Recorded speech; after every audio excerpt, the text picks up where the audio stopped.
அல்லேலூயா. எத்தனை பேருக்கு போன வாரம் கிளாஸ் புரிஞ்சுது? எத்தனை பேருக்கு புரிஞ்சுது? எத்தனை பேருக்கு அதில் ஏதாவது டவுட் ஏதாவது இருக்குதா? ஏதாவது டவுட்டு, ஏதாவது கேள்வி ஏதாவது இருக்குதா? ஏதாவது டவுட்டு, ஏதாவது கேள்வி இருந்தால் நீங்கள் கேட்கலாம். அப்படி இல்லைனாலுமே நம்ம இன்னைக்கு ரெண்டாவது இந்த கிளாஸை வந்து நம்ம ஆரம்பிக்கிறதுக்கு முன்பாக நான் எல்லார்கிட்டையும் ஒரு கேள்வி கேட்டு எப்பயும் போல ஆரம்பிக்கலாம் அப்படின்னு சொல்லிட்டு யோசிக்கிறேன். நம்ம இப்போ வந்து ஒவ்வொருத்தரும் அந்த கேள்விக்கு பதில் சொல்லுவோம். என்ன கேள்வி அப்படின்னா, நீங்க ஏன் கடவுளை நம்புறீங்க? நீங்க ஏன் கடவுளை நம்புறீங்க? அதாவது கடவுள் அப்படின்னா நிறைய பேர் இருக்காங்க, நிறைய மதங்கள் இருக்குது, நிறைய காரியங்கள் இருக்குது. ஆனா இயேசு கிறிஸ்து தான். அப்புறம் நம்ம சபைக்கு வர்றதுக்கான காரணம் இயேசு கிறிஸ்து தான், இல்லைன்னா ஆண்டவர் தான் அப்படின்னு சொல்லிட்டு நீங்க ஏன் கடவுளை நம்புறீங்க? ஒவ்வொருத்தரா நீங்க அப்படியே சொல்லி ஆரம்பிக்கலாம். கேள்வியை நான் எழுதிடுறேன். நீங்கள் ஏன் கடவுளை நம்புகிறீர்கள்? உங்களுக்கு தனிப்பட்ட முறையில வந்து ஏதாவது ஒரு அனுபவங்கள், ஏதாவது ஒரு காரணம் இருக்கும், அதை நீங்க சொல்லலாம்.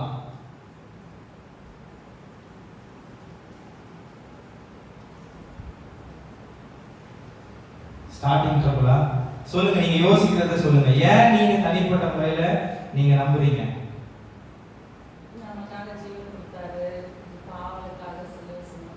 நமக்காக ஜீவன் கொடுத்தது. அதாவது அது வந்து எல்லாருமே பொதுவாக சொல்றது. நான் கேட்கறது தனிப்பட்ட முறையில என் வாழ்க்கையில இந்த சம்பவம் நடந்துச்சு, இந்த சம்பவத்தினால நான் நம்புறேன் அப்படின்ட்டு. அதுவும் ஒரு நல்ல பதில் தான். நமக்காக ஜீவன் கொடுத்திருக்கிறார், அது ஒரு முக்கியமான ஒரு பதில் தான். ஆனா இன்னுமே உங்களுடைய வாழ்க்கையில தனிப்பட்ட முறையில ஏதாவது காரியங்கள் இருந்தா அதை சொல்லலாம்.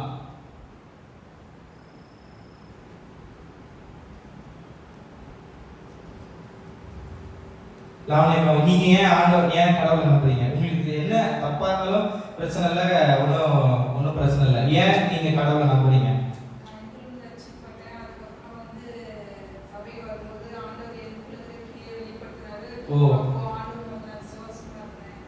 ஆண்டவர் வந்து விடுதலையை தந்ததுனால.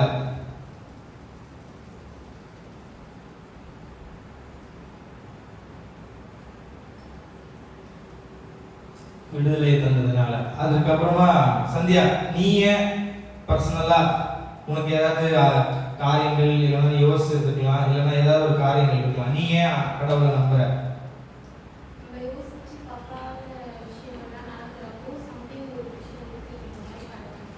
யோசித்து பார்க்காத விஷயங்கள் நடக்கும்போது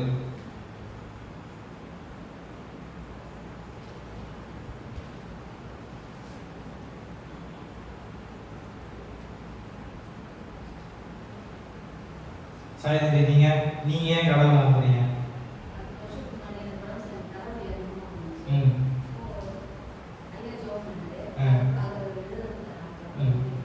ஓகே, அதேதான், விடுதலை தந்ததுனால. விஜய், நீ?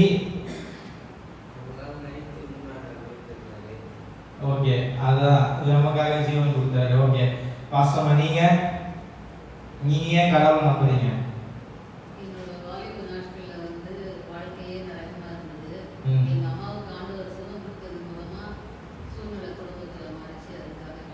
அதேதான், விடுதலை, சுகம். அதனால இப்போ வந்து இந்த நம்ம ஏன் கடவுளை நம்புறோம்னு நீங்க தனிப்பட்ட முறையில சில காரியங்களை சொன்னீங்க.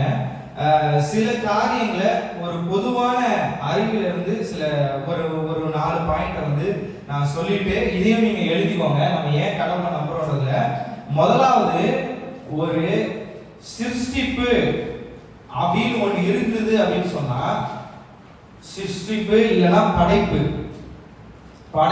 அப்படின்னு சொல்லிட்டு ஏதாவது ஒண்ணு இருந்துச்சு அப்படின்னு சொன்னா, அப்ப நிச்சயமாக ஒரு சிருஷ்டிகர் இல்லைன்னா படைப்பாளர்.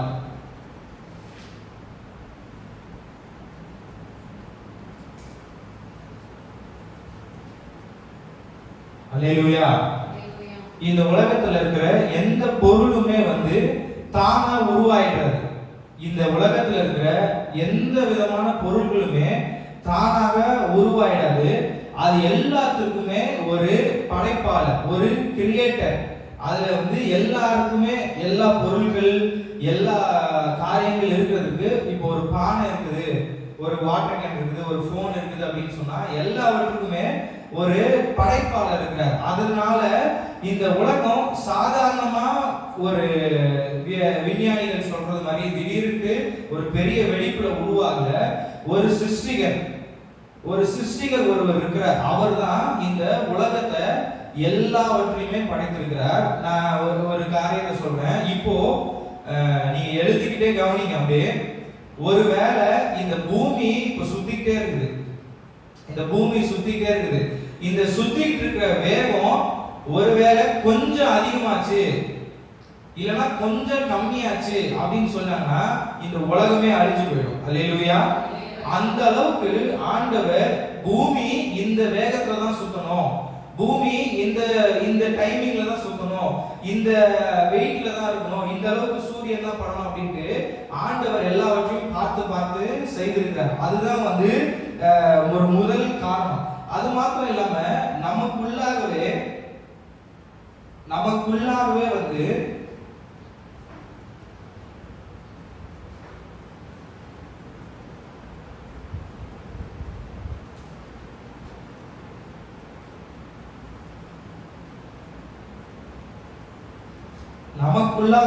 ஆண்டவர் நன்மை தீமையை படைத்திருக்கிறார். அல்லேலூயா.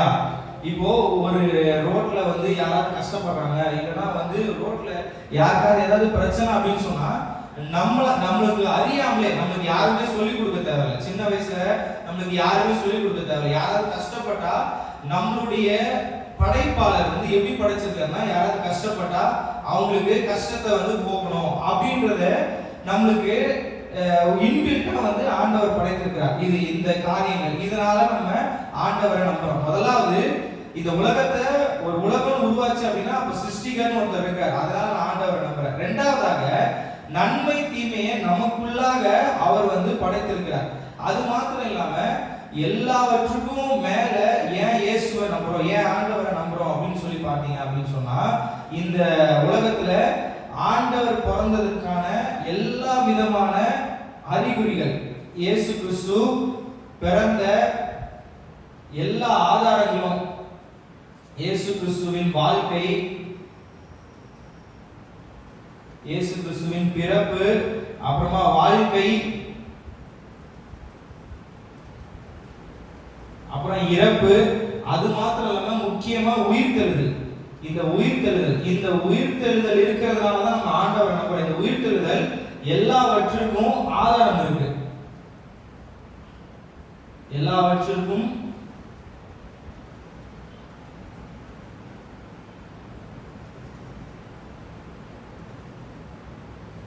அல்லேலூயா.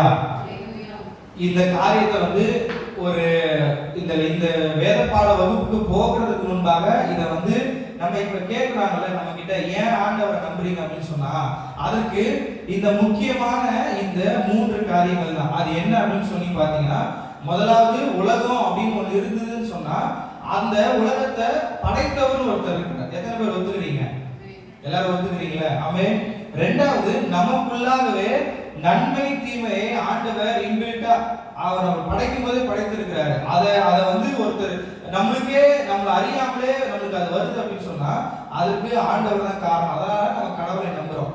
அது மாத்திரம் இல்லாம இயேசு கிறிஸ்துவினுடைய பிறப்பு, வாழ்க்கை, இறப்பு, உயிர்த்தெழுதல் இது எல்லாவற்றுக்கும் ஆதாரம் இருக்குது. அல்லேலூயா, அல்லேலூயா. இது எல்லாம் ஒரு பக்கம் இருந்தாலுமே வந்து நீங்களாம் ஒரு காரணம் சொன்னீங்கல்ல, நான் வந்து எனக்கு தனிப்பட்ட முறையில ஆண்டவர் மேல எப்போ நம்பிக்கை வந்தது அப்படின்னு சொல்லி பார்த்தீங்க அப்படின்னா, ஆண்டவருடைய பிரசன்னத்தை நம்மளால உணர முடியுது. அல்லேலூயா. இப்போ நம்ம எல்லாம் நம்ம மாறி நம்ம பார்க்கிறோம், நேர்ல பார்க்கிறோம். ஆனா ஆண்டவரை நம்ம பார்க்க முடியலனாலுமே ஆண்டவர் நம்மளுக்கு ஏதோ ஒரு விதத்துல வந்து உண்மையான தெய்வனா அவர் இருக்கிறதுனால தான் நம்மளோட இடைப்படுகிறார். அல்லேலூயா. அந்த உண்மையான தேவனா இருக்கிறது மாத்திரம் இல்லாம என்னுடைய பர்சனல் நம்பிக்கை வந்து என்ன அப்படின்னு சொன்னா, அவர் வந்து எனக்கு பயங்கரமான ஒரு சமாதானத்தை தருகிறார்.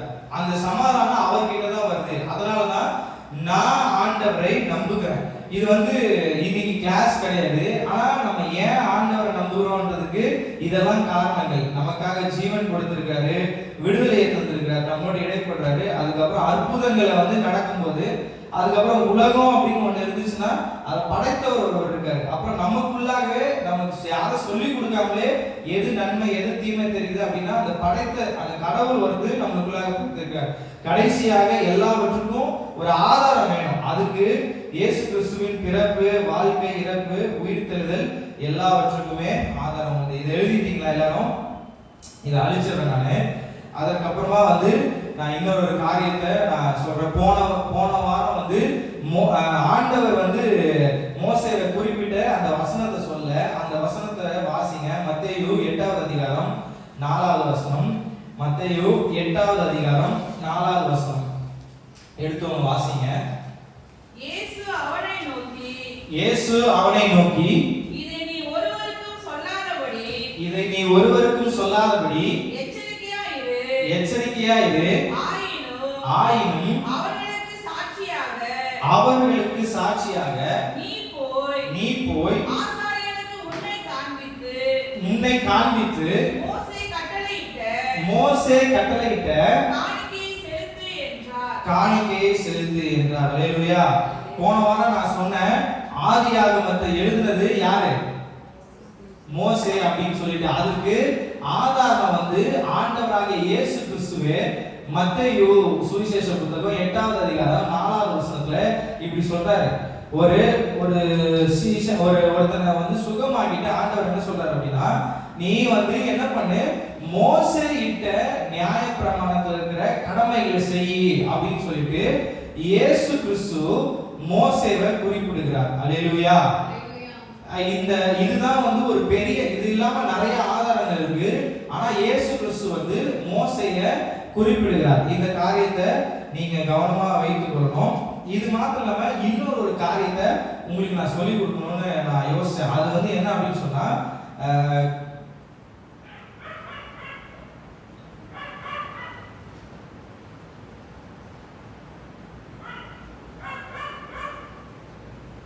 அல்லேலூயா, கால அட்டவணை. அது அப்படி என்ன, இது என்ன காரியம் அப்படின்னு சொல்லி பார்த்தீங்கன்னா, இப்போ இந்த உலகத்தை நம்ம ஆதியிலே போன வாரம் பார்த்தோம் வந்து ஆதியிலே தேவன் வானத்தை உண்டாக்கினார் அப்படின்ட்டு. இந்த ஆதியிலே, அதாவது இது வந்து இந்த முதல் தொடக்கம்னு வச்சுக்கோங்க, ஆதியிலே. ஓகேவா? இதுதான் வந்து ஆரம்பம். இதோட எக்ஸாக்டான நாட்கள் நம்மளுக்கு தெரியாது. ஓகேவா? ஆனா அதுக்கு அப்புறமா 2500 கிமு ஆண்டவர் பிறக்கிறதுக்கு 2500 ஆண்டுகளுக்கு முன்பாக இந்த காலகட்டத்துல தான் வந்து யார் வராங்க அப்படின்னு சொன்னா, ஆபிரகாம், ஈசாக்கு, யாக்கோபு, இவங்க எல்லாம் வந்து இந்த காலகட்டத்துல வராங்க. இப்போ இந்த ஆதியிலே வந்து இங்க வந்து ஆதாம், ஏவாள், இதெல்லாம் இவங்கெல்லாம் பிறந்த நாட்கள். ஓகேவா? இது இந்த காலகட்டம்.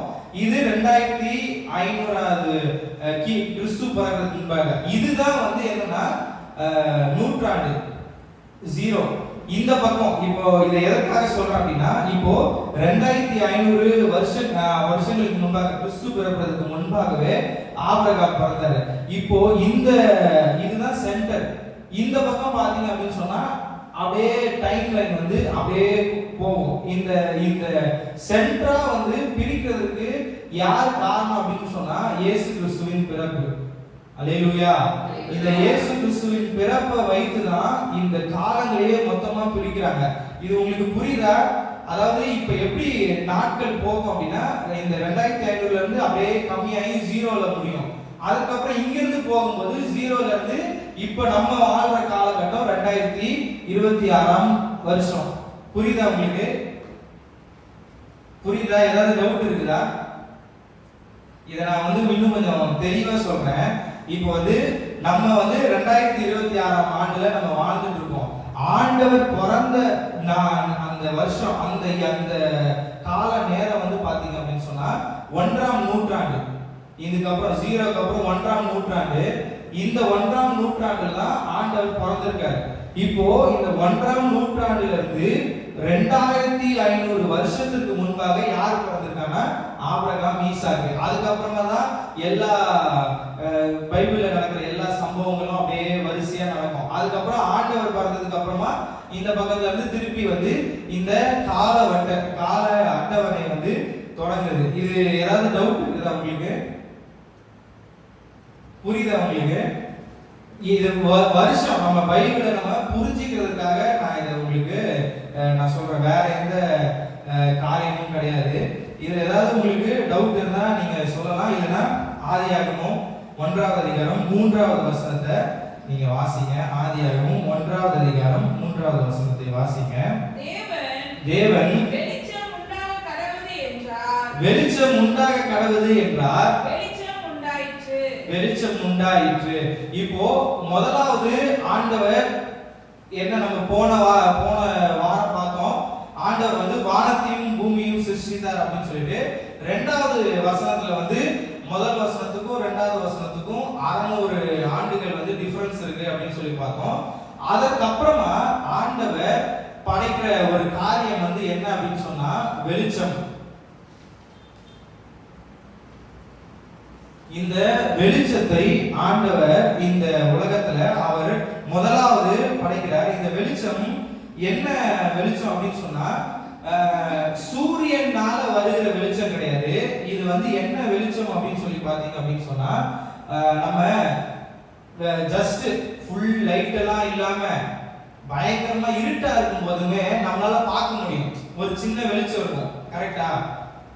எத்தனை பேர் பாத்தீங்க? இப்ப லைட் எல்லாம் இல்லாம நம்ம வெளியில போயிட்டு இருக்கோம், எல்லா லைட் ஆஃப் ஆயிடுச்சு அப்படின்னாலுமே நம்ம வானத்தை பார்த்தோம்னா நம்ம வானத்துல வந்து ஒரு நம்மளுக்கு வெளிச்சம் இருக்கும். அந்த வெளிச்சத்தை இந்த ஆண்டவர் வந்து படைக்கிறார். ஏன் வெளிச்சத்தை ஆண்டவர் படைக்கிறார் அப்படின்னு சொன்னா 2வது வசனத்துல நம்ம பார்க்கிறோம், பூமியானது ஒளியின்மையும் வெறுமையுமா இருந்தது, இருள் இருந்ததுனால, ஃபுல்லா இருள் இருந்ததுனால ஆண்டவர் வெளிச்சத்தை படைக்கிறார். அல்லேலூயா.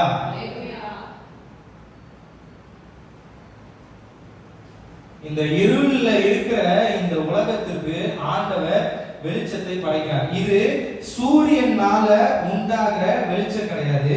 இது வந்து ஆண்டவர் உண்டாக்கின ஒரு விதமான ஒளி. இதுதான் வந்து ஆண்டவர் வந்து வெளிச்சத்துக்காக வெளிச்சத்தை படைக்கிறார் அப்படின்னு சொல்லி பார்க்கிறோம். ஏன் வெளிச்சத்தை படைக்கிறார் அப்படின்னு சொன்னா இருள்ல இருந்து உலகத்திற்கு வெளிச்சம் உண்டாக்குவதற்காக.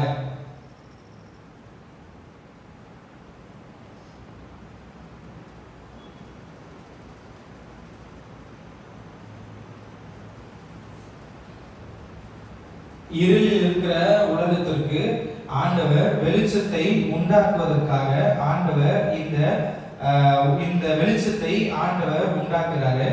அது வரைக்குமே வந்து அழகா படைக்கப்பட்ட பூமியில பயங்கரமா வந்து இருள் வந்து பயங்கரமா வந்து இருக்கிற சூழ்நிலையில வந்து இந்த மாதிரி இருட்டா இருக்கிற ஒரு உலகத்திற்கு ஆண்டவர் வெளிச்சத்தை உண்டாக்குறார். இப்போ ஆண்டவர் வெளிச்சத்தை உண்டாக்கிட்டார். இந்த வெளிச்சத்தை ஆண்டவர் வந்து என்ன அப்படின்னு சொல்றார் அப்படின்னா 2 சாமுவேல் 22வது அதிகாரம் 29வது வசனத்தை வாசிங்க.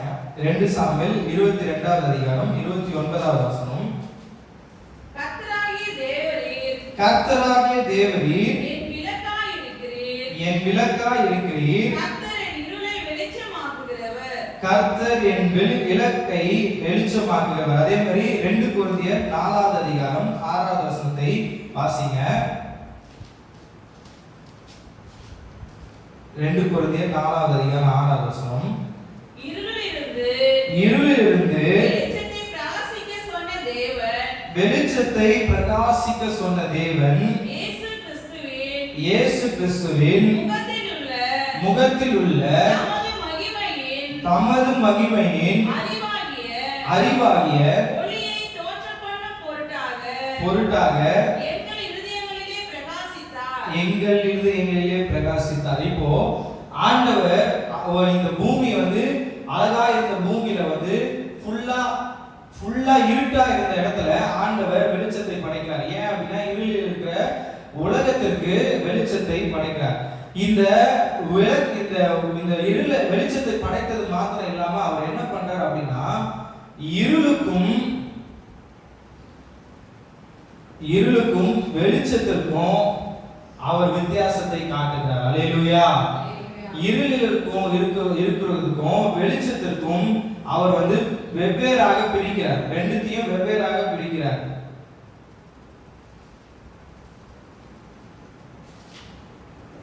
எத்தனை பேருக்கு புரியுது? அல்லேலூயா. இப்போ ஆண்டவர் இருளிலிருந்து வெளிச்சத்துக்கு பிரிக்கிறார். இதுல இருந்து ஆண்டவர் என்ன சொல்றாரு அப்படின்னு சொன்னா, நம்முடைய வாழ்க்கையில ஒரே இடத்துல இருளும் இருக்க முடியாது, ஒரே இடத்துல வெளிச்சமும் இருக்க முடியாது.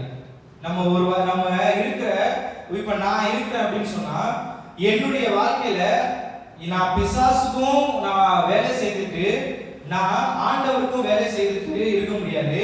ரெண்டுமே வேற வேற. ரெண்டுத்தையுமே ஆண்டவர் வெவ்வேறாக பிரிக்கிறார். இந்த இருளா இருந்த உலகத்தை ஆண்டவர் வெளிச்சத்தை கொடுத்து இருளையும் வெளிச்சத்தையும் வெவ்வேறாக பிரிக்கிறார். அதே போல நம்முடைய வாழ்க்கையில நம்ம எதற்கு முக்கியத்துவத்தை கொடுக்கிறோம்? நாம வெளிச்சத்தின் பிள்ளைகளா இருக்கிறோமா, இல்லைன்னா இருளின் பிள்ளைகளா இருக்கிறோமா? நாம என்ன செய்கிறோம், என்ன காரியத்தை செய்கிறோம்? ரெண்டுமே ஒரே இடத்துல இருக்க முடியாது. ஆண்டவர் இருளையுமே வெளிச்சத்தையுமே வெவ்வேறாக பிரிக்கிறார். அதற்கு காரணம் என்ன அப்படின்னு சொன்னா, ரெண்டும் ஒரே இடத்துல முடியாது, ஒரே இடத்துல இருக்க முடியாது. இந்த இருள் அப்படின்னு சொல்றது என்ன அப்படின்னு சொன்னா, நம்மளுடைய வாழ்க்கையில இருக்கிற பாவங்கள். அல்லேலூயா. ஆண்டவர் அந்த காலகட்டத்துல அந்த பாவங்கள் இல்லாத காலகட்டத்திலையும் இந்த இந்த வெளிச்சத்தை படைக்கிறதுக்கான ஒரு காரணம், முக்கியமான காரணம் என்ன அப்படின்னு சொன்னா, அந்த ரெண்டுமே ஒரே இடத்துல இருக்கிறதுக்கு வாய்ப்பு இல்லை. நம்முடைய வாழ்க்கையிலும் பாவம் இருக்கிற இடத்துல நாம சமாதானமா இருக்க முடியாது. ஏன் அப்படின்னா, பாவத்தின் சம்பளம் மரணம். நம்ம பாவம் செய்தோம் அப்படின்னு சொன்னா அந்த இடத்துல ஆண்டவரால இருக்க முடியாது. அதனால நாம இன்றைய நாள்ல ஒன்று வெளிச்சத்தின் பிள்ளைகளாக இருக்கணும், இல்லனா இருளின் பிள்ளைகளாக இருக்கணும். ரெண்டும் ஒரே இடத்துல இருக்கிறதுக்கு இடம் இல்லை. நாம இந்த வெவ்வேறாக பிரிக்கிற காரியத்தை குறித்து யோசிக்கும் போது ஆண்டவர் என்ன பண்றாருன்னா, இஸ்ரவேல் மக்களை எகிப்துல இருந்து கொண்டு வரார். ஏன் அவங்க எகிப்திலேயே இருந்திருக்கலாமே அப்படின்னு சொல்லி பார்த்தீங்க அப்படின்னா, இந்த எகிப்து நிறைய விக்கிரகங்களை கொண்டது. ஏன் 12 வாதைகள் அப்படின்னு சொல்லி பார்த்தீங்க அப்படின்னா, அந்த 12 வாதைகளும் ஒவ்வொரு கடவுளை டேமேஜ் பண்றதுக்காக ஆண்டவர் அனுப்பின காரியங்கள். இதை எதற்காக ஆண்டவர் அனுப்புகிறார் அப்படின்னு சொன்னா, இந்த வெளிச்சத்திற்கும் இந்த இருளுக்கும் ஆண்டவர் வித்தியாசத்தை காட்டுவதற்காக நம்மளுடைய வாழ்க்கையில வெளிச்சத்தின் பிள்ளைகளா இருக்கணும், வெளிச்சமா இருக்கணும். நாம இந்த பாவ இருளில் இருந்து வெளியே வரணும். அல்லேலூயா. அதற்காக தான் இந்த காரியத்தை நம்ம பார்ப்போம். இது மாத்திரம் இல்லாம இந்த 5வது வசனத்தை வாசிங்க. தேவன் வெளிச்சத்திற்கு பகல் என்று பெயரிட்டார். வெளிச்சத்திற்கு பகல் என்று பெயரிட்டார். இருளுக்கு இரவு என்று பெயரிட்டார். இருளுக்கு இரவு என்று பெயரிட்டார். சாயங்காலமும் விடியற் காலமும் ஆகி முதல் நாள் ஆயிற்று. அதே மாதிரி ஆண்டவரே பெயர் வைக்கிறாரு. வெளிச்சத்திற்கு பகல் என்று, அப்புறமா இருளுக்கு இரவு என்று.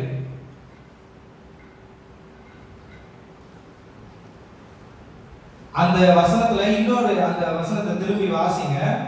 தேவன் வெளிச்சத்திற்கு பகல் என்று பெயரிட்டார். வெளிச்சத்திற்கு பகல் என்று பெயரிட்டார். இருளுக்கு இரவு என்று பெயரிட்டார். இருளுக்கு இரவு என்று பெயரிட்டார். சாயங்காலமும் விடியற் காலமும் ஆகி முதலாம் நாள் ஆயிற்று. இந்த இடத்துல ஆண்டவரே இந்த வெளிச்சத்திற்கும் இந்த இருளுக்குமே வித்தியாசத்தை காட்டி வெளிச்சத்திற்கு பகல் என்று பெயரிட்டார், இந்த இருளுக்கு இரவென்று பெயரிட்டார் அப்படின்னு சொல்லிட்டு பார்க்கிறோம். இதுக்கப்புறமா இதுதான் 3வது நாளுடைய முதலாவது நாளுடைய காரியங்கள். முதல் நாள்ல என்ன பண்றாரு அப்படின்னு சொன்னா, வெறுமையா ஃபுல்லா இருளா இருந்த பூமியில அவர் என்ன பண்றாருன்னா வெளிச்சத்தை படைக்கிறார். இந்த வெளிச்சம் அப்படின்னு சொல்றது எதுக்குன்னா, இருளில் இருக்கிற உலகம் வெளிச்சத்துக்கு வரணும் அப்படின்ட்டு. இந்த வெளிச்சத்தை படைத்தது மாத்திரம் இல்லாம இருளுக்கும் வெளிச்சத்திற்கும் வெவ்வேறாக அவர் பிரிக்கிறாரு.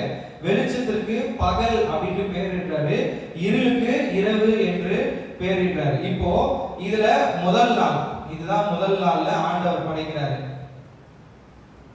இப்போ இந்த முதல் நாள்ல சில வரலாற்று ஆசிரியர்கள் என்ன சொல்றாங்க அப்படின்னா, இந்த ஒரு நாள் கணக்கு வந்து 24 மணி நேரம் தான் அப்படின்னு சொல்றாங்க. ஆனா சில பேர் வந்து ஆண்டவருக்கு வந்து ஒரு நாள் வந்து 1000 வருஷம் போல இருக்குது அப்படின்ட்டு வசனம் இருக்கிறதுனால வந்து அவங்க வந்து என்ன சொல்றாங்க, ஒரு நாள் வந்து என்னன்னா ஒரு 24 மணி நேரம் கிடையாது, அது பல வருஷங்களை குறிக்குது அப்படின்னு சொல்லிட்டு சொல்றாங்க. ஆனா இந்த வசனத்திலிருந்து நாம புரிந்து கொள்ள வேண்டிய விஷயம் என்ன அப்படின்னு சொன்னா, நாம பாவம் என்ற இருள்ல இருக்காம தேவன் தருகிற அந்த வெளிச்சத்திற்குள்ளாக, தேவன் வெளிச்சமா இருக்கிறார், அவருக்குள்ளாக நாம இருக்கும்போது ஆண்டவருக்கு பிரியமா இருக்கும். அல்லேலூயா. இப்போ இதுக்கப்புறமா வந்து 6வது வசனத்தை வாசிங்க. இப்போ முதல் நாள் முடிஞ்சிருச்சு, இப்போ 6வது வசனத்தை வாசிங்க. இது வந்து கொஞ்சம் இன்ட்ரெஸ்டிங்கா இருக்கும். 6வது வசனத்தை வாசிங்க. இது அழிச்சிடலாமா? இது வரைக்கும் நடத்துனதுல ஏதாவது டவுட் இருக்குதா? எதுவும் டவுட் இல்லையா? உங்களுக்கு டவுட் வரல அப்படின்னாலே உங்களுக்கு சங்கடம். ஏன் உங்களுக்கு டவுட் வரல அப்படின்னா, இப்போ பூமி இங்க இருக்குது. இப்போ நான் பூமியில வந்து இப்ப நம்மளுக்கு எப்படி வெளிச்சம் வருது அப்படின்னு சொன்னா, சூரியன்ல இருந்து இப்போ நம்மளுக்கு வெளிச்சம் வர்றதுனாலதான் வந்து பூமியில நம்மளுக்கு வெளிச்சம் வருது. ஆமாவா இல்லையா? ஆனா இப்ப நான் சொன்னதுல வந்து நீங்க டவுட்டே கேட்கல. ஆனா இங்க வந்து சூரியனே படைக்கப்படல, ஆனா முதல் நாளே என்ன இருக்கு? அது ஏன் யாருமே கேட்கல? யாருக்குமே அந்த யோசனையே வரல. நீங்க நானும் சரி யாராவது கேட்பாங்க. இப்போ நம்மளுக்கு இப்போ நைட் ஆயிடுச்சு. ஏன் அப்படின்னா சூரியன் என்ன பண்ணல? சூரியன் இல்ல, அதனால வெளிச்சம் வரல. இப்போ இதான் சூரியன்ல இருந்து தான் நமக்கு என்ன பண்ணுதுன்னா வெளிச்சம் வருது. இதான் பூமி அப்படின்னு சொன்னா. ஆனா முதல் நாள் ஆண்டவர் என்ன பண்ணல? சூரியனே படைக்கல. 4வது நாள்ல தான் ஆண்டவர் என்ன பண்றாரு? அப்பனா இந்த வெளிச்சம் என்ன வெளிச்சம் அப்படின்னு சொன்னா, நான் முதல்ல சொன்னது போல நம்ம இப்போ ஒரு மாதிரி எல்லா லைட்டு மொத்தமா கரண்டே இல்லைனாலுமே நம்ம வானத்தை பார்த்தோம்னா ஒரு வெளிச்சம் இருக்கும். அந்த வெளிச்சத்தை தான் ஆண்டவர் குறிப்பிடுகிறார். அல்லேலூயா. அதுதான் வந்து இந்த முதலாவது நாள்ல ஆண்டவர் வந்து சிருஷ்டிக்கிறார், வெளிச்சத்தை படைக்கிறார். இப்போ இந்த பூமி ஃபுல்லா இருட்டா இருக்குது, வெளிச்சமே இல்லை. அதுக்கப்புறமா தான் ஆண்டவர் என்ன பண்றாரு? ரெண்டா பிரிக்கிறார். ஒரு பக்கம் இரவு, இன்னொரு பக்கம் பகல். ஆனா இதுல ஒரு ஆச்சரியமான விஷயம் என்னன்னா, இதுல இந்த முதல் நாள் இருக்கும்போது ஆண்டவர் சூரியனையும் சந்திரனையும் படைக்கவே இல்லை. அதற்கு முன்பாகவே பகல் இரவு அப்படின்னு சொல்லிட்டு ஆண்டவர் வந்து உண்டாக்கிட்டாரு. ஆண்டவர் உண்டாக்கினதுக்கு 4 நாள் 3 நாள் கழித்து தான் சூரியன் சந்திரன்லாம் வருது. இந்த காரியத்தை இது வந்து இந்த எந்த வெளிச்சம் அப்படின்னு சொன்னா, ஆண்டவருடைய மகிமை இந்த மொத்த உலகத்தினாலே இருக்கிற அந்த வெளிச்சத்தை குறிக்குது. இதுதான் வந்து முதல் நாள்ல ஆண்டவர் படைச்சாரு. ஃபர்ஸ்ட் ஆண்டவர் வந்து பூமியை அழகா படைச்சார், வானத்தையும் பூமியையும் படைச்சார். ரெண்டாவது நாள் 2வது வசனத்துல வந்து பூமி வந்து ஒழுங்கின்மையும் வெறுமையும் மாறிச்சு. அந்த ஒழுங்கின்மையும் இருளுமா இருந்த பூமியில ஆண்டவர் முதலாவது நாள் என்ன பண்றாரு அப்படின்னா இவ்வளவு காரியத்தையும் செய்யறார். அந்த 3வது வசனம், 4வது வசனம், 5வது வசனம், இந்த 3 வசனத்திலையும் வெளிச்சத்தை படைக்கிறாரு. அப்புறம் வெளிச்சத்தை படைச்சது மாத்திரம் இல்லாம இருளுக்கும் வெளிச்சத்துக்கும் வேறு பிரிக்கிறாரு. வெளிச்சத்துக்கு பகல் என்று பெயரிடுறாரு, இருளுக்கு இரவு என்று பெயரிடுறாரு. முதல் நாள் முடிஞ்சிருச்சு. அல்லேலூயா. இதுல ஏதாவது டவுட் இருக்கா? இப்போ 2வது நாள் படைப்புக்கு வரலாம். இந்த 2வது நாள் காரியங்கள் வந்து கொஞ்சம் நல்லா இருக்கும், ஒரு மாதிரி வித்தியாசமா இருக்கும், புதுசா இருக்கும். நீங்க 6வது வசனத்தை ஒரு வாசிங்க. 6வது வசனம். பின்பு தேவன் ஜலத்தின் மத்தியில் ஆகாய விரிவு உண்டாக கடவது என்றும் அது ஜலத்தின் நின்று ஜலத்தை பிரிக்க கடவுது என்று சொன்னார். எல்லாரும் எழுதுறதெல்லாம் விட்டுருங்க, எல்லாரும் இங்க பாருங்க. இப்போ வந்து ஆண்டவர் என்ன பண்ணார் அப்படின்னு சொன்னா, முதலாவது ஒரு பூமி இருக்கு, ஓகேவா? ஓகேவா? இந்த பூமியில இப்போ ஃபர்ஸ்ட் வந்து என்ன படைக்கிறாரு? முதல் நாள்ல வெளிச்சத்தை ஆண்டவர் படைக்கிறாரு. முதல் அந்த 3 நாள் வசனத்துல வெளிச்சத்தை இப்போ ஆண்டவர் படைக்கிறாரு. இப்போ இந்த வெளிச்சத்தை படைக்கும் போது பூமி எப்படி இருந்துச்சு அப்படின்னு சொன்னா, இதுதான் பூமி, ரவுண்டா இருக்கிறது இந்த பூமி. இந்த பூமியை சுற்றிலுமே வந்து என்ன அப்படின்னா ஒரு லேயர்ல வந்து ஃபுல்லா வந்து என்னன்னா தண்ணி. இந்த பூமியை சுற்றிலுமே வந்து என்ன அப்படின்னு சொன்னா தண்ணீர் இருந்துச்சு. இந்த பூமியில எந்த விதமான இப்ப நம்ம தர எந்த இதுவுமே கிடையாது, ஃபுல்லா தண்ணீர். இந்த பூமியை சுற்றிலுமே தண்ணி இருந்துச்சு. இந்த முதல் நாள் வெளிச்சத்தை படைச்சோன்னே வெளிச்சம் இது மேல இருந்துச்சே தவிர இந்த காரியங்கள் எதுவும் இல்லை. ஆனா 2வது நாள் என்ன பண்றாரு அப்படின்னு சொன்னா ஆகாய விரிவு. ஆகாய விரிவு அப்படின்னா வானத்தை ஆண்டவர் படைக்கிறார். இப்படி இருந்த பூமி இப்படி இருந்த பூமியை எப்படி மாறுது அப்படின்னு சொன்னா, முதலாவது ஒரு பூமி, அப்புறமா எப்படி இருக்கிறது போல ஒரு லேயர் தண்ணி, அப்புறமா இப்ப நம்ம பார்க்கிற வானத்தை அப்பதான் படைக்கிறார், ஒரு லேயர் வானம். இதுதான் வந்து வானம். அது பைபிள்ல வந்து ஆகாய விரிவு அப்படின்னு சொல்லியிருக்கு. இதுக்கு அப்புறமா என்னன்னா இன்னொரு ஒரு லேயர், இந்த ஆகாய விரிவிலேயே வந்து என்னன்னா இங்க இருக்கிற இந்த தண்ணிய என்ன பண்றாரு அப்படின்னு சொன்னா 2ஆ பிரிக்கிறார். இதுக்கு நடுவுல ஒரு ஆகாய விரிவை ஆண்டவர் உண்டாக்குறார். அந்த ஆகாய விரிவுக்கு அப்புறமா இன்னொரு லேயர் வந்து என்னன்னா தண்ணீர் இருக்கு. அந்த வசனத்தை நீங்க திருப்பி வாசிங்கன்னா உங்களுக்கு புரியும். முதல்ல அந்த 6வது வசனத்தை வாசிங்க. பின்பு தேவன் ஜலத்தின் மத்தியில் ஆகாய விரிவு உண்டாக கடவுது என்றும் அது ஜலத்தில் நின்று ஜலத்தை பிரிக்க கடவுது என்றும் சொன்னார். அதுக்கு அடுத்த வசனத்தையும் வாசிங்க. தேவன் ஆகாய விரிவை உண்டு பண்ணி ஆகாய விரிவுக்கு கீழே இருக்கிற ஜலத்திற்கும் ஆகாய விரிவிற்கு மேலே இருக்கிற ஜலத்திற்கும் பிரிவு உண்டாக்கினார். அது அப்படியே ஆயிற்று. அடுத்த வசனத்துல என்ன சொல்றாங்க அப்படின்னா, அந்த ஆகாய விரிவுக்கு ஆண்டவர் வானம் என்று பெயரிட்டார். ஓகேவா? இது வரைக்கும் புரிஞ்சுதா? பூமி இப்படிதான் இருந்துச்சு, ஆனா ஆண்டவர் வந்து இந்த காரியத்தை படைச்சார். இப்போ எல்லார்கிட்டயும் ஒரு கேள்வி. இப்போ நிறைய டிவில அப்புறமா வந்து நிறைய சயின்டிஸ்ட் எல்லாம் வந்து நிலக்கரியில தோண்டி டைனோசர்லாம் இருக்குது அப்படின்னு சொல்றாங்கல்ல, அதெல்லாம் உண்மையா இருந்துச்சா? தாராளமா சொல்லுங்க, ஒன்றும் பிரச்சனை இல்லை. டைனோசர்லாம் இருந்துச்சு, நிறைய புதையல் மாதிரி வந்து தோண்டி எடுத்து எல்லா எலும்பு கொண்டியும் டைனோசர்லாம் வந்து இருக்குது அப்படின்னு சொல்லிட்டு சொல்றாங்க. அது உண்மையா இருந்துச்சா? நீங்க என்ன நினைக்கிறீங்க? எல்லாரும் சொல்லுங்க, எல்லாரும் ஒவ்வொருத்தரா சொல்லுங்க. கிச்சலக்கா நீங்க சொல்லுங்க, டைனோசர் அப்படின்னு சொல்றாங்கல்ல, அது இருந்துச்சா? உண்மையா இருந்திருக்கும் அப்படின்னு சொல்லிட்டு உண்மை அப்படின்ட்டு ஒரு ஆளு. ஓகேவா? லாவணியாங்க நீங்க உண்மை வந்து உண்மைக்கு வந்து ஒரு பாயிண்ட்.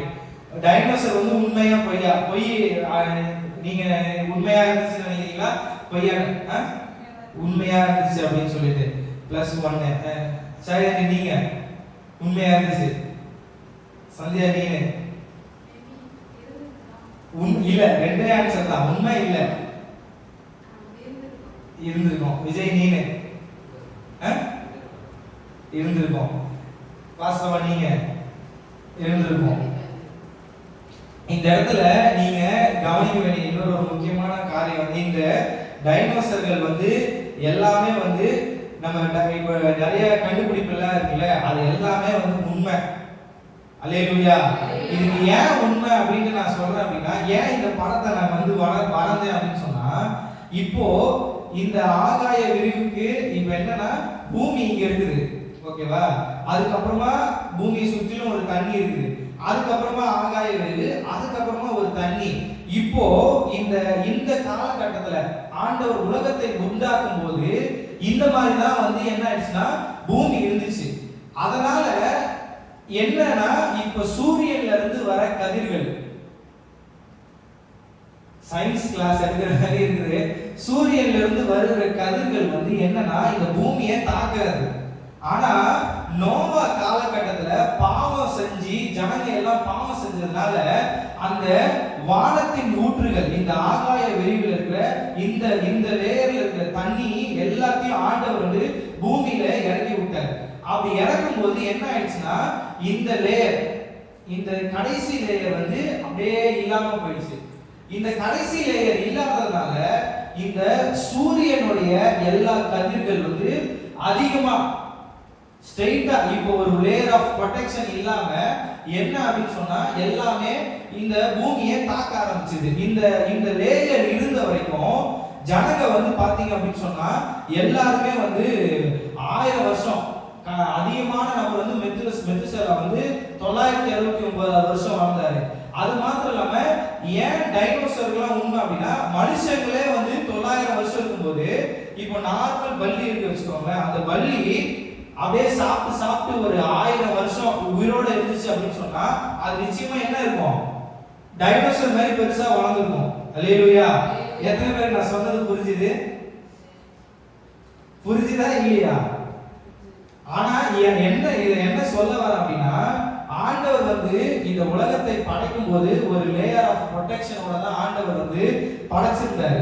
ஆனா பாவம் செஞ்சதுனால இந்த இடத்துல இந்த இந்த லேயர் அப்படியே அழிஞ்சு போச்சு. இது அழிஞ்சு போனதுனால இந்த சூரியனோட கதிர்கள் எல்லாம் வந்து ஆண்டவர் என்ன பண்ணிட்டாரு, இவங்க ரொம்ப நாள் பாவம் செஞ்சு இருந்துட்டாங்கன்னா இவங்க சாவே இல்லாம இருந்துட்டாங்கன்னா இவங்க சரிப்பட மாட்டாங்க அப்படின்ட்டு இதை ஃபுல்லா எடுத்துட்டாரு. இந்த ப்ரொடெக்ஷன் இல்லாததுனால அதுக்கப்புறமா எந்த விதமான டைனோசரும் எந்த விதமான பல்லியோ எந்த விதமான மிருகங்களோ ரொம்ப நாள் இல்லாதனால அந்த டைனோசர் எல்லாமே அழிஞ்சு போச்சு. ஆனா ஏன் நமக்கு நிறைய எவிடன்ஸ் இருக்குது அப்படின்னு சொன்னா அந்த அந்த அந்த நோவின் காலகட்டத்துல எல்லா மிருகங்கள் எல்லாம் இங்க வாழ்ந்துட்டு இருந்தது, அது எல்லாமே வந்து அப்படியே அந்த தண்ணி அமுக்கி அது அப்படியே வந்து ஒரு லேயரா இருக்கிறதுனால அந்த எலும்பு கூடுகள், டைனோசரோட எலும்பு கூடுகள்லாம் இப்ப நம்ம பார்க்கிறோம்.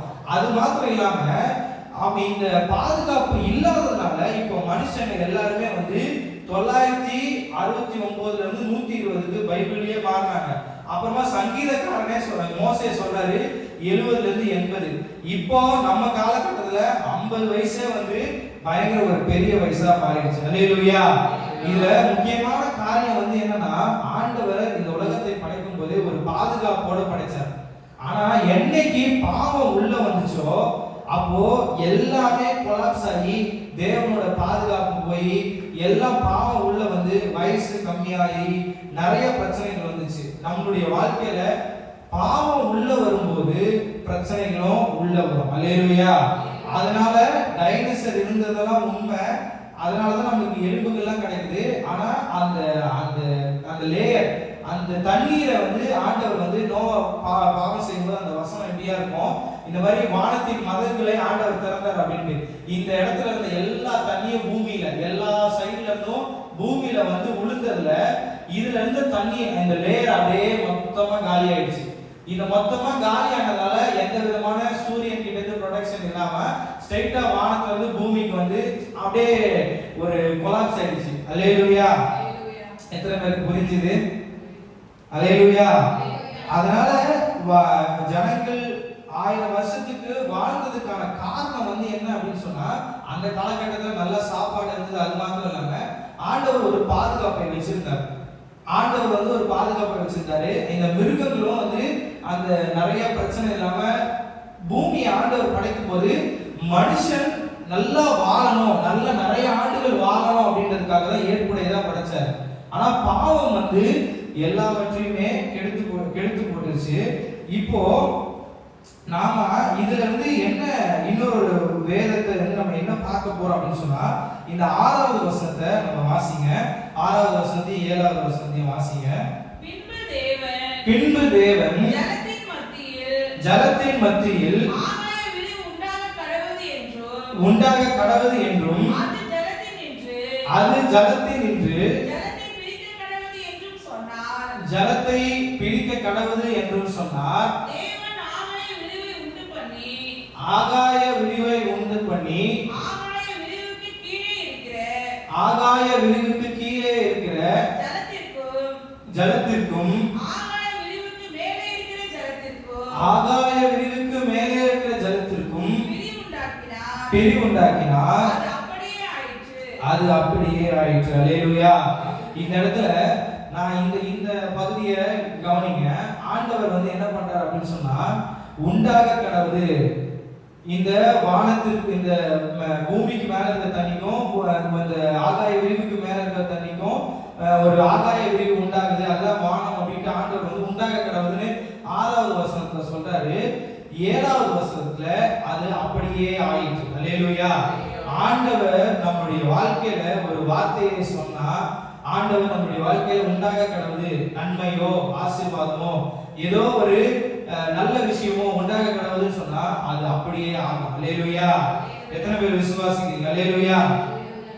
யோசேப்போட வாழ்க்கையில யோசேப்பு 17 வயசு இருக்கும்போது ஆண்டவர் வந்து என்ன வாக்குத்தத்தம் கொடுக்கிறார் அப்படின்னா, நீ வந்து உன்னுடைய தகப்பன் தாயை விட பயங்கரமான ஒரு பெரிய ராஜாவா மாறிடுவ, உன்னுடைய 11 சகோதரர்களுக்கும் மேல நீ மாறிடுவ அப்படின்னு சொல்லிட்டு ஆண்டவர் உண்டாக கடவுது, நீ ஒரு தலைவனா உண்டாகுவ, நீ பெரிய ஆளா உண்டாகுவ அப்படின்னு சொல்லிட்டு ஆண்டவர் சொன்னார். ஆனா அது நடந்துச்சா இல்லையா?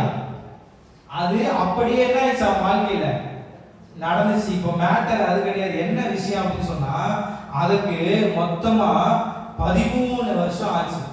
அல்லேலூயா.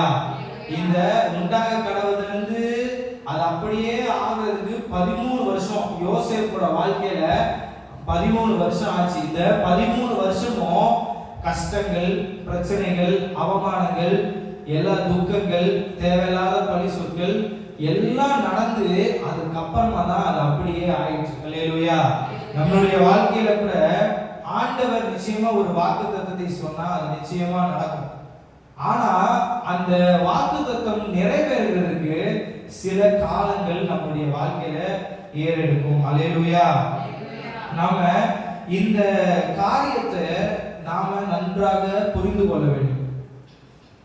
ஆண்டவர் இந்த உலகத்தை படைக்கும் போது எல்லாவற்றையும் மனிதனுடைய ஆசீர்வாதத்திற்காக படைத்தார். உண்டாக கடவுது அப்படின்னு சொன்னா அது நிச்சயமா உண்டாகும். நம்மளுடைய வாழ்க்கையிலும் இன்றைக்கு நீங்க இந்த செய்தியை கேட்டு இந்த பைபிள் ஸ்டடியை கேட்டுட்டு நீங்க இருக்கிற உங்களுக்கு ஆண்டவர் ஒரு வார்த்தை, ஒருவேளை உங்களுடைய வாழ்க்கையில ஒரு வார்த்தையை சொல்லியிருப்பான்னு சொன்னா நிச்சயமா அது அப்படியே ஆகும். ஆனா அந்த அப்படியே ஆகிறதுக்கு முன்பாக அது 13 வருஷமா இருக்கலாம், 3 வருஷமா இருக்கலாம், இல்லைன்னா அது 3 மாதங்களா இருக்கலாம். அந்த நாட்கள் வரைக்கும் ஆண்டவரை பிடித்துட்டு நம்ம தளராமல் இருக்கும்போது ஆண்டவர் அற்புதம் செய்வார். அல்லேலூயா. அல்லேலூயா. இந்த காரியத்தை எல்லாவற்றையுமே ஆண்டவர் எதற்காக படைக்கிறார்? முதலாவது நாள் வெளிச்சத்தை படைக்கிறார், 2வது நாள் ஆகாய விரிவை படைக்கிறார். இந்த ஆகாய விரிவை படைச்சி மனுஷங்களை சேஃப்டியா பூமியில வைக்கிறது எல்லாமே வந்து எதற்காக அப்படின்னா, மனிதர்கள் ஆகிய நாம நல்லா இருக்கணும்ன்றதுக்காக. அல்லேலூயா. நாம எல்லாருமே நல்லா இருக்கணும்ன்றதுக்காக தான் ஆண்டவர் இந்த அழகான பூமியை ஆண்டவர் நமக்கு படைத்திருக்கிறார். இன்றைக்கும் ஆண்டவர் அதற்காக தான் வந்து இந்த பூமியை இன்னும் அழிக்காம பாதுகாத்து வைத்திருக்கிறார். நீங்களும் நானும் நல்லா இருக்கணும் அப்படின்றது, அதை நல்லா இருக்கணும்ன்றதுக்காக நாம நம்ம இஷ்டத்திற்கு நடப்போம், பாவத்திற்கு இடம் கொடுத்தோம் அப்படின்னு சொன்னா நம்மளுடைய வாழ்க்கை நல்லா இருக்காது.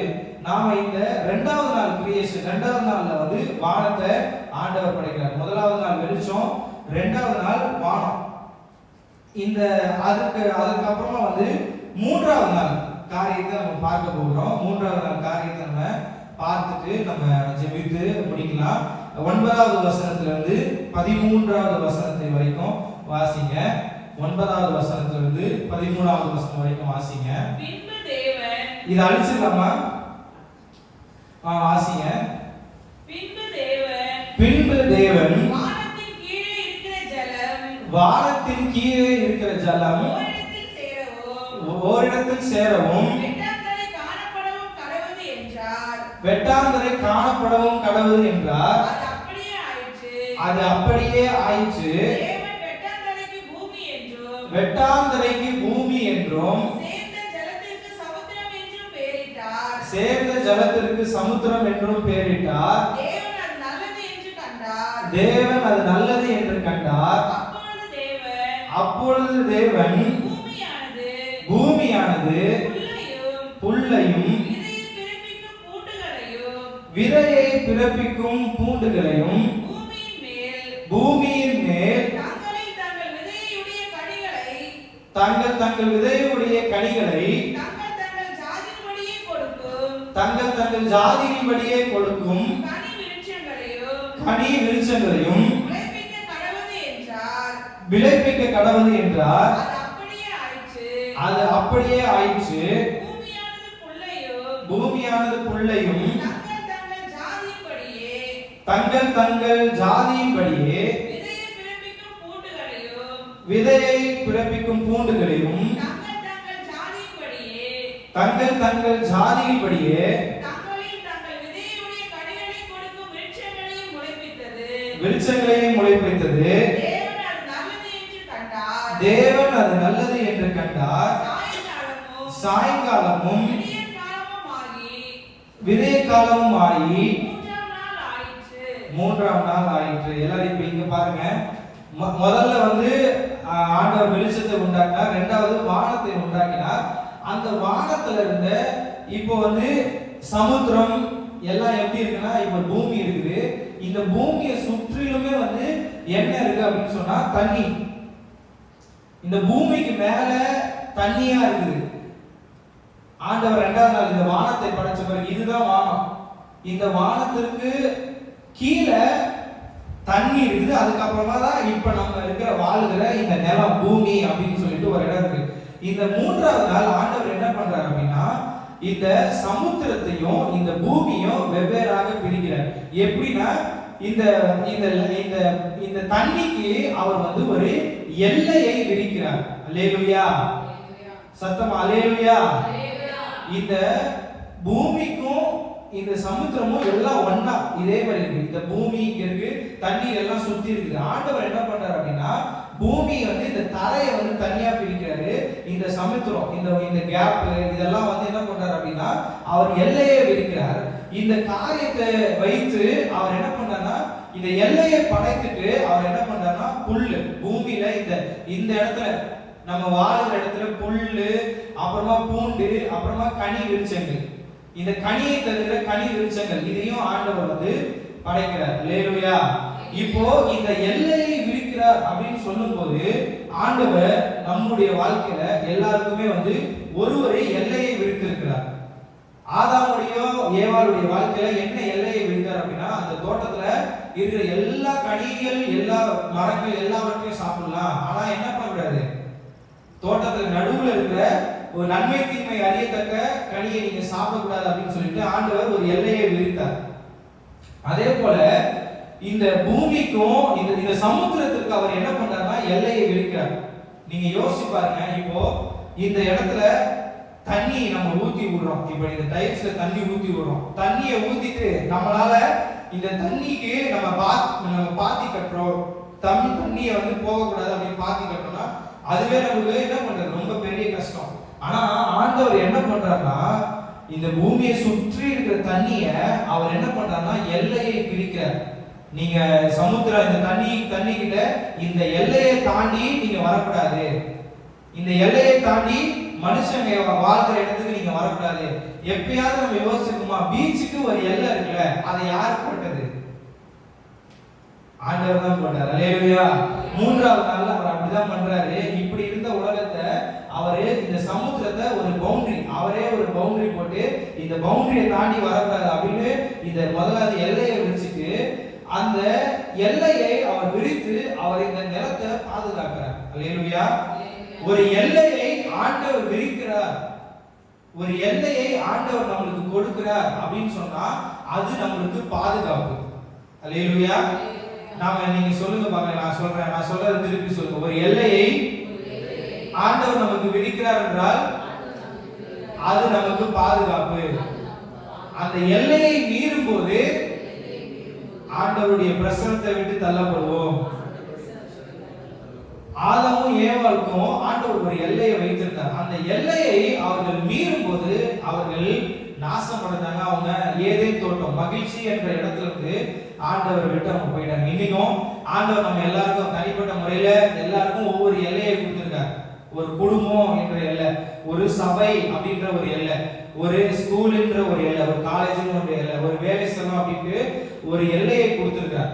நமக்குன்ட்டு கிறிஸ்துவர்களா சர்ச்சுக்கு வர நமக்குன்ட்டு சில எல்லைகள் இருக்கு. நம்ம எல்லாரும் மாதிரி வந்து என்ன பண்ணிட முடியாது, வைன் ஷாப்புக்கு போயிட்டு நம்ம சரக்கு அடிக்கிறதோ, எல்லாரும் மாதிரி வந்து சில பேர்லாம் வந்து இப்போ வந்து மாடர்ன் ட்ரெஸ் அப்படின்னு சொல்லிட்டு உடம்பு தெரியுற மாதிரி ட்ரெஸ் போறாங்க. அந்த மாதிரி நம்மளுக்குன்னு ஆண்டவர் ஒரு எல்லையை வைத்திருக்கிறார். அல்லேலூயா. அந்த எல்லைக்குள்ளாக வாழும்போது நம்மளுக்கு பாதுகாப்பு. அந்த எல்லையை விட்டு நம்ம தாண்டணும், அந்த எல்லையை நம்ம மீறணும், ஆண்டவர் நமக்கு கொடுத்த எல்லையை நம்ம தாண்டும் போது நமக்கு பிரச்சனை வரும். அந்த எல்லைக்குள்ளாகவே இருக்கும்போது நமக்கு ஒரு ஆசீர்வாதம் வரும். அது மாத்திரம் இல்லாம அந்த மூன்றாவது நாள்லயே ஆண்டவர் என்ன பண்றாருன்னா புல்லை படைக்கிறாரு, பூண்டுகளை படைக்கிறாரு, கனி விருட்சங்களை படைக்கிறாரு. இந்த புல்ல வந்து நம்ம யாருமே வந்து என்ன பண்ண மாட்டோம்னா ஒரு பெரிய விஷயமா எடுத்துக்க மாட்டோம். ஆனா ஆண்டவர் இந்த பூமிக்கு அது தேவை அப்படின்னு சொல்லிட்டு படைச்சார். அது மாத்திரம் இல்லாம இந்த பூண்டுகளையும் இந்த கனி விருட்சங்களையும் படைக்கும் போது அவர் ஒரு என்ன, இந்த பூண்டுகள் வந்து இந்த பூண்டுகளும் கனி விருட்சங்களும் விதையை உடைய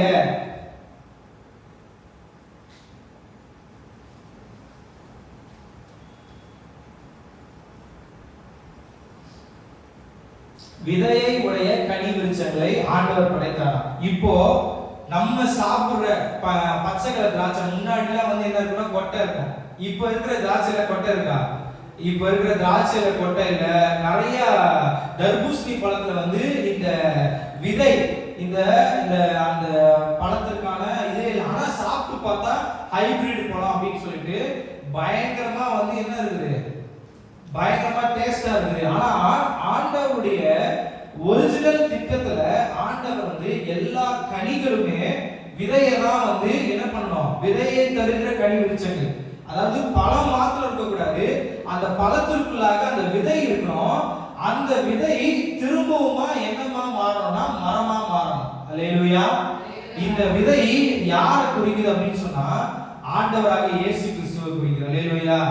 நமக்குள்ளாக ஆண்டவர் இருக்கும்போது நாம வந்து என்ன பண்ணணும் அப்படின்னா அடுத்த கட்டத்திற்கு நாம என்ன பண்ணணுமோ, நாம ஒரு விதை இயேசு நமக்குள்ள இருக்கும்போது நாம ஒரு மரமா மாறுவோம். நாம மரமா மாறி நாம மற்றவர்களுக்கு கனிகளை கொடுப்போம். அல்லேலூயா. அல்லேலூயா.